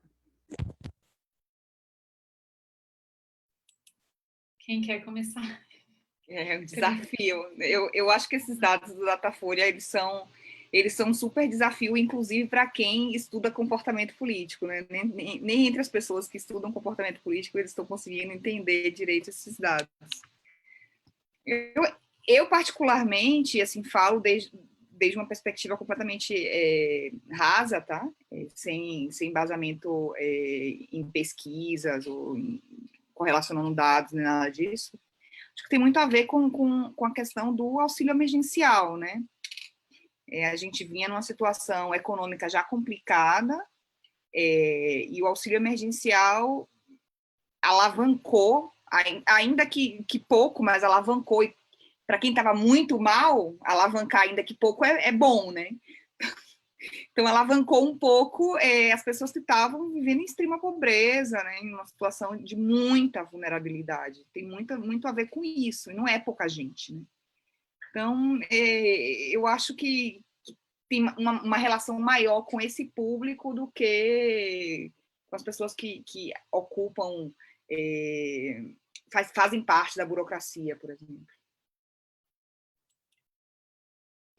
Eu acho que é uma mistura na sua resposta, na sua pergunta, Morgana, acho que você já colocou as várias hipóteses que eu acho que são combinadas. Acho que o auxílio emergencial explica uma parte importantíssima disso, mas também acho que tem uma coisa de uma narrativa que está sendo ganha, assim, que é essa narrativa de que não tinha nada para fazer mesmo, era isso, não dava para ser diferente.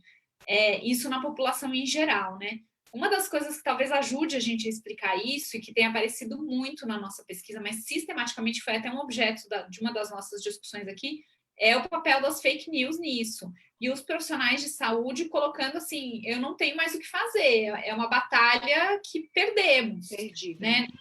Não temos instrumentos para combater isso. Ontem eu participei de uma live com agentes comunitários de saúde, agentes comunitários de endemia do Brasil inteiro, tinham vários. Nossa, e essa dimensão de assim, a batalha da informação está perdida, virou nós contra eles, nós, quer dizer, nós profissionais de saúde que acreditamos na ciência, eu estou falando de agente comunitário de saúde, hein? Estou nem falando de gente que fez graduação. Nós que acreditamos na ciência contra o resto da população e nós perdemos essa batalha. E isso deslegitima a própria ação estatal. Isso tem aparecido muito forte nos nossos dados, eu não consigo quantificar isso, né? Mas tem aparecido como uma narrativa sistemática, assim, de perdemos essa batalha contra as fake news, e isso, de alguma forma, ajuda a explicar também essa narrativa de não podia ser diferente, o presidente fez o que podia, né? E eu acho que a gente não pode deixar de considerar também que os profissionais que são a representação do Estado para os cidadãos e cidadãs, eles estão distanciados de uma certa medida. A interação da cidadania com esses profissionais, que muitas vezes são quem consegue trazer um pouco de como que funciona as coisas, né, as políticas, para essas pessoas, essa interação reduziu muito, né? Então, acho que, como é que eu vou dizer, as pessoas estão com dificuldade de acesso a informações que ajudam elas a compor um mapa da realidade, assim, né? E aí a narrativa, né, do presidente, enfim, tem espaço livre para se impor também. Eu não tenho muito uma resposta, mas já que estamos nesse momento aí de reflexões aí, eu só acho que a gente não pode desconsiderar o papel que o Estado teve nesse momento. Então, por mais que o Bolsonaro seja o representante do nosso governo federal, as respostas dos governos e dos estados, o Estado como um todo, o Estado aí com E maiúscula, ele não conseguiu cumprir seu papel de proteção dessa população mais vulnerável nesse momento. O que a gente viu em quase todos os as reuniões do NEB que a gente fez com públicos, seja de ocupações, de periferias, sobre essa pesquisa com assistência social, com saúde, a gente vê que há um abandono do Estado a esses profissionais e a essas políticas, e há uma insuficiência de entrega do Estado a serviços e ações necessárias para reduzir o impacto nesse momento. E aí, quem acabou cumprindo muito esse papel foram as lideranças comunitárias, no caso dos profissionais de proteção profissional, o papel dos sindicatos e das associações e órgãos de classe foi central nesse momento, justamente porque esse suporte, essas condições de trabalho e de atuação nesse momento não foram fornecidas e oferecidas pelo Estado. E se os profissionais, de novo, na lógica da metonímia, se os profissionais sentem isso, e, invariavelmente, a população potencialmente atendida por essas políticas também vão sentir. Então, eu acho que esse dado do Estado, o dado do auxílio emergencial aí, não é somente o auxílio emergencial. Só que, querendo ou não, o auxílio emergencial foi a única coisa que grande parte da população pobre e em situação mais vulnerável do país recebeu. Então, não é só o auxílio emergencial que ele deu, mas o que não foi dado, né? O que não foi garantido, os direitos que não foram resguardados. Então, eu vi muitas análises dessa pesquisa do Datafolha falando do emergencial e que a população pobre recebe o dinheiro e resumir, mas o quão é problemático a gente resumir que as pessoas vão decidir ou definir o que elas acham ou o que elas não acham somente com base num benefício. E não conseguir entender qual é o contexto que isso está inserido. Então, uma coisa que me vem na cabeça e eu falo, acho que já estou cansado de falar, é que as respostas de proteção social dadas pelo Estado, por exemplo, foram construídas a parte da estrutura da assistência social e da estrutura de proteção social que já existe. Então, assim, se você for olhar as respostas, tipo, o governo federal disponibilizou o auxílio emergencial com todos os problemas, teve restrição com gente que estava cadastrada no DPEM e tudo mais, mas era uma dimensão de uma garantia de uma renda mínima durante um momento de uma situação de emergência, uma situação de calamidade. Só que quando a gente vai olhar para as respostas que foram dadas pelos estados e municípios, a gente vê que houve problema de coordenação, a dimensão territorial não foi levada em consideração e não teve a centralidade que deveria ter, tanto de controle da doença, então a partir do momento de você conseguir identificar onde essa pessoa está para conseguir isolar e conseguir identificar a contaminação ali. Então, assim, você não conseguiu, e isso é muito sintomático e muito exemplificativo, o abandono dos ACS nesse momento. Então, esses trabalhadores que teriam esse papel estratégico de construir, de entender o território e construir de uma maneira com base num acúmulo comunitário, as soluções, ele foi alijado do processo e das respostas que foram dadas. Então, eu acho que, enfim, para não me alongar, mais do que o auxílio emergencial, foram as não respostas e as respostas descoordenadas que não levaram em conta as estruturas burocráticas e as experiências desses profissionais. Os profissionais de linha de frente não foram chamados para decidir o que deveria ser feito, o que não deveria ser feito e como deveria ser feito. Então, eu acho que esses elementos eles têm uma importância central nessa avaliação da população em relação ao Estado, mais do que ao governo Bolsonaro, mas em relação ao Estado. E, querendo ou não, o cara está lá aproveitando e gozando do establishment todo, de todo o poder, mas ele ainda consegue ter esse discurso de que ele é contra o sistema. Então, eu acho que a discussão é muito complexa aí para ter uma correlação direta, mas eu acho que para a gente o importante seria, enquanto estudiosos e pesquisadores da área de políticas públicas, também olhar com cuidado para as respostas que foram dadas. E aí, do ponto de vista das respostas, a gente vê que houve um abandono muito forte, e aí abre-se vários campos de análise que são importantes, como o que a gente falou um pouco na reunião da semana passada, sobre a importância do manager, já que as ações do alto escalão estão descoladas do nível da rua, quem faz essa conexão entre esses dois mundos tem uma importância estratégica nesse momento, e que muitas vezes esses profissionais também não tiveram condições de atuar e de dar as respostas, mas eu acho que entender como o Estado se comportou é muito importante para a gente nesse momento.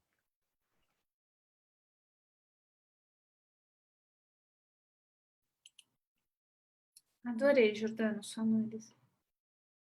Maravilhosa. Nada como analisar as omissões, né? As não decisões. Acho que é uma boa chave. Mais alguém?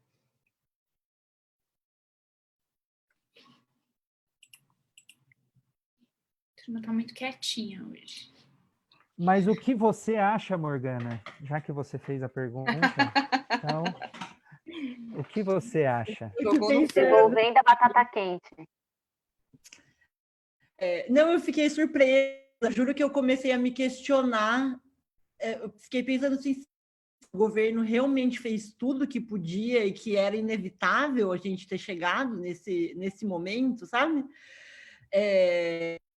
Né, a maior parte da população está compreendendo que tudo que foi feito, tudo que era possível. E aí eu fiquei me perguntando, eu lembrei muito do texto da Gabriela, acho que foi no Twitter ou no Facebook que você colocou, Gabi, como a gente poderia estar utilizando o SUS para fazer né, para lidar com a pandemia de uma forma completamente diferente.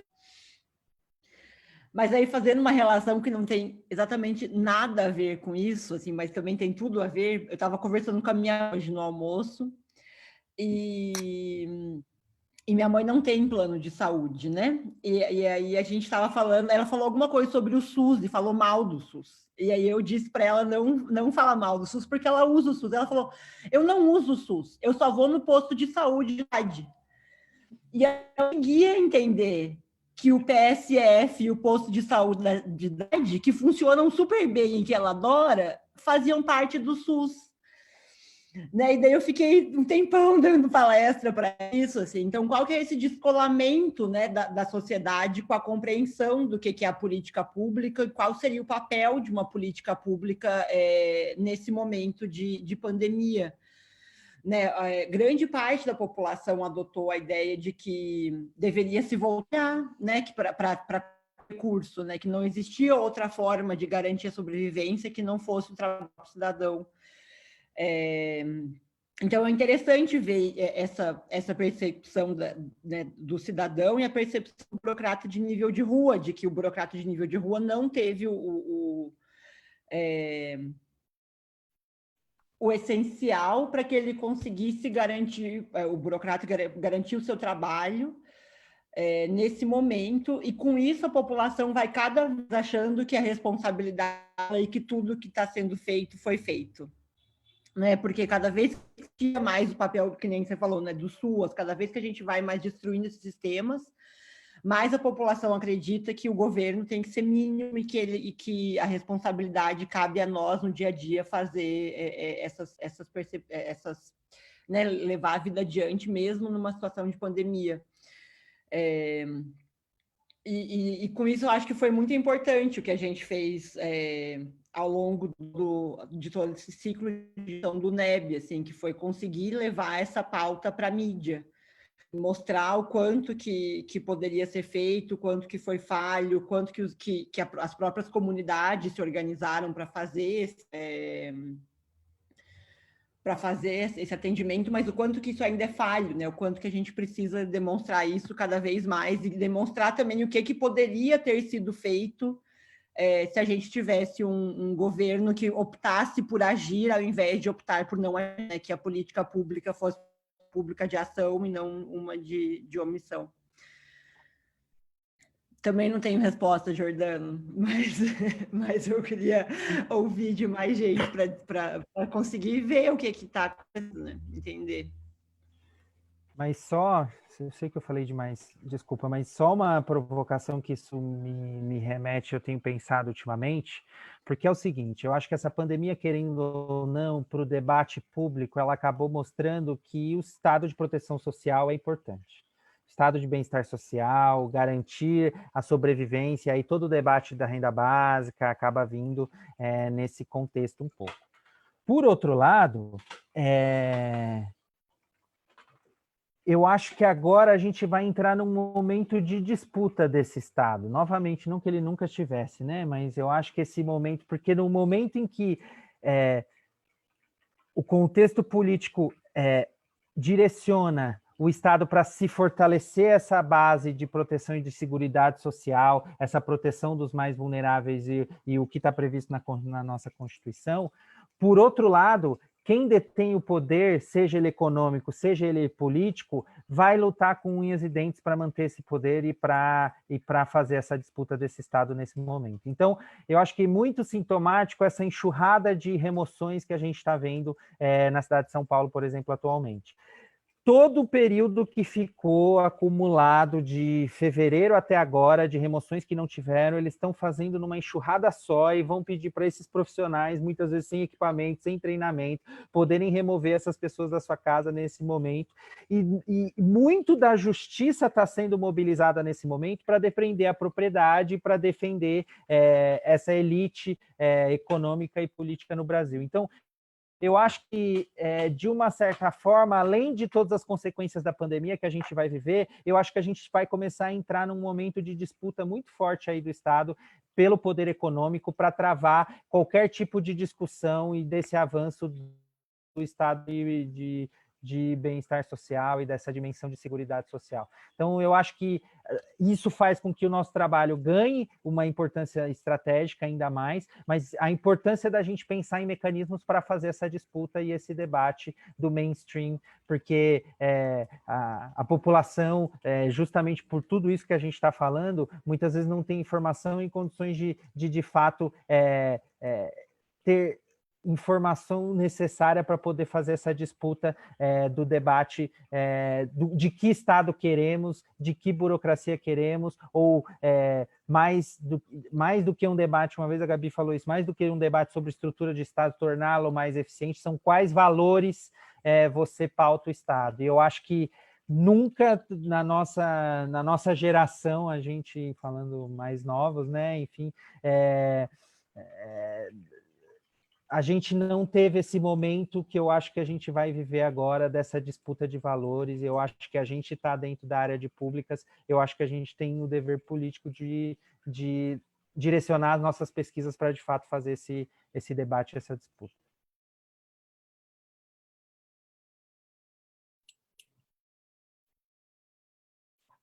Bom, não sei se temos mais comentários. Se não tivermos, acho que queria só contar um pouco os nossos próximos passos aqui, porque em parte tem a ver, inclusive, com esse comentário que a Morgana falou. Desde o começo da pesquisa, nós temos tentado fazer essa pesquisa interferir debate público e ajudar os profissionais na maneira como a gente pode, né? Então, hoje eu recebi, só dessa última rodada, foram 110 entrevistas, alguma coisa assim, reportagens que saíram. Na primeira rodada foram 160 reportagens que saíram com base na pesquisa. E isso, assim, estamos SBT, Globo, Globo News, Record, Band, mas também jornais pequenos e notícias menores e regionais. A gente está tentando, de alguma maneira, pautar o debate público. Acho que as consequências disso são que, nesse meio tempo, nós já conseguimos... Alguns sindicatos e associações, conselhos de classe já procuraram a gente sabe que o nosso relatório tem sido usado em mesas de negociação sindical. Ontem, por exemplo, eu fui convidada por um sindicato dos agentes comunitários para ir lá falar com os agentes comunitários, tentar ajudar eles no que eles podem pautar. Também já fui chamada pelo Ministério da Saúde, também pessoas do Ministério da Justiça procuraram a gente. A Secretaria de Administração Penitenciária está fugindo da gente, mas a gente tem tentado com os sindicatos de policiais penais, a gente também tem articulado, e agora a gente vai nessa segunda fase fazer isso também, porque a gente lançou agora os relatórios da segunda fase, então agora é nosso momento de voltar para esses profissionais e tentar ajudá-los da maneira como a gente pode. A proposta é que em setembro a gente rode uma terceira fase da pesquisa para ver esse outro momento, um momento de reabertura em vários lugares, que é um dos pavores dos profissionais, né? E inclusive com a possibilidade de incorporar outros profissionais. Então, também conversas aí, de repente, quando acabar o isolamento, tiver a reabertura das escolas, a gente fazer com professores também. Então, vamos ver se isso também vai rolar. A gente queria que a pesquisa tivesse acabado antes, porque a pandemia devia ter acabado antes, mas na medida em que continuou, a gente vai continuando. Eu queria agradecer coletivamente aqui todas as pessoas que estão se envolvendo nesse esforço hercúleo de muitas horas por dia, em WhatsApps que não param de rodar 24 horas por dia para a gente fazer esse negócio acontecer, e voluntários, né? Então, agradecer muito, Jordano, que desde a primeira fase virou um parceiraço aí de trabalho e um grande amigo. Muito obrigada mesmo por você topar fazer tudo isso e tocar. Agradecer o Cláudio e a Marcela. O Cláudio entrou nessa segunda fase, a Marcela está desde a primeira, já trabalhando nos dados. A Débora, que trabalhou na primeira fase da pesquisa, Débora Dossiati. Agradecer a Michele Fernandes, que na primeira fase teve um papel fundamental com os profissionais de saúde, também voluntariamente, nem estava coordenando a pesquisa, e na segunda fase já entrou como coordenadora também, e tem conseguido fazer a gente chegar aí nos meandros da saúde, que não é fácil de chegar, especialmente com médicos. Agradecer a Amanda Luibeck, que tem ajudado a gente nas análises também desde a primeira fase e na segunda fase também. A Tassiana, que entrou nessa segunda fase com os profissionais da assistência. A Mariana Haddad, que também ajudou a gente com os familiares de pessoas presas. A Fernanda Lima, que tem ajudado a gente também com os profissionais da assistência. O Carlos Eduardo, que é policial penal e tem ajudado a gente a entrar, e coordenou a pesquisa junto, mas tem ajudado também a gente a entrar. O Rafael Catipani, que coordenou a primeira fase com os policiais, não policial penal, policial. Jordano, eu esqueci de alguém. Eu fui tentando lembrar aqui. Acho que não. E agora acho que só a Tainá, Tainá que está com a gente, e principalmente todos esses profissionais e de associações, sindicatos, todas essas redes de trabalhadores que entenderam a importância da pesquisa e ajudaram a mobilizar suas redes e a fazer o questionário chegar. Então, acho que toda essa equipe e essa mobilização é para fortalecer esses trabalhadores, e então a importância de agradecê-los também, porque é isso. Exatamente. Agradecer a todo mundo, aí não dá nem para nomear, é muita gente. E agradecer a todos os pesquisadores do NEB que também palpitaram em várias etapas diferentes da pesquisa e passaram contatos super importantes e ajudaram a circular isso. Quem quiser ver os relatórios, eles estão todos, são 9 relatórios, estão lá no site do NEB, neburocracia, neburocracia.wordpress.com, especialmente para quem está no Facebook. Acho que é isso. Não sei se tem mais alguma coisa, esqueci alguma coisa, Michele, Jordano, algum agradecimento? Não? Tá bom. Mas é isso, obrigada, gente, pela parceria, pelo ouvido, pelos comentários, pelas reflexões. Certo? Bom, então até uma próxima. A gente vai começar a fazer as nossas reuniões agora nas segundas-feiras, e em breve a gente posta qual vai ser a agenda da próxima em parceria com a Escola do Parlamento. E agradecer muito a Escola do Parlamento pela parceria também em transmitir os nossos eventos. Obrigada, pessoal.